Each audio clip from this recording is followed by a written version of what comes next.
Hi மக்களே, நம்ம CM அண்ணா வந்து ஏகப்பட்ட வாக்குறுதிகளை அள்ளி விட்டார் பார்த்தீங்களா. அதை நிறைவேற்ற முடியாததுக்கு காரணம் என்னென்னா, இந்த மாதிரி திமுக வந்து ஏகப்பட்ட கடனை வந்து கண்ட இடத்துல வாங்கி வச்சுட்டாங்க. அவங்க பாட்டு இஷ்டத்துக்கு அங்கங்கே வாங்கி இவ்வளோ கடன் சுமை ஏற்றிட்டாங்க. அதனால தான் அண்ணாவோட இந்த திட்டங்களெல்லாம் நம்மளால் கொண்டு வர முடியல அப்படின்னு ஒரு முட்டு கொடுக்கறதுக்காக நிதிநிலை வெள்ளை அறிக்கையை வெளியிட்டோம்னு வச்சிங்களேன், மக்களுக்கு வந்து என்னென்னா, ஆமாம் அண்ணன் பாவம், அவரால் எப்படி நிறைவேற்ற முடியும் அப்படின்னு சொல்லிடுவாங்கன்ட்டு நேற்று ஒரு நிதிநிலை அறிக்கை வந்து திரு நிதியமைச்சர் மரிய வில்சன் சார் அறிவிச்சிருக்கிறார். அதை கொஞ்சம் பாருங்கள். மீட்சி காலத்தை பயன்படுத்தி தங்களின் நீதி பற்றாக்குறைகளை கட்டுப்படுத்தி குறைந்ததுதான். அதோடு ஒரு பங்கு புளியங்காயும் மிளகும் திப்பிலியும் சேர்த்து, ஆனால் தமிழ்நாடு அதற்கு நேர்முறையாக செயல்பட்டது.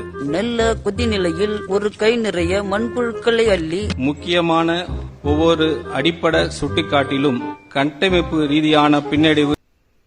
பார்த்துட்டிங்களா, எப்படியோ எழுத்து கூட்டி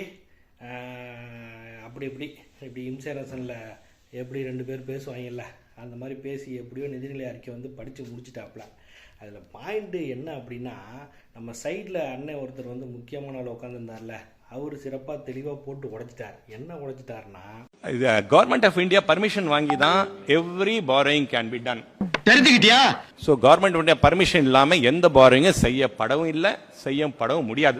என்னடா இது இப்படி ஆகி போச்சு? ஸோ அந்த உச்சவரம்புக்கு உள்ளதான் இருக்குது.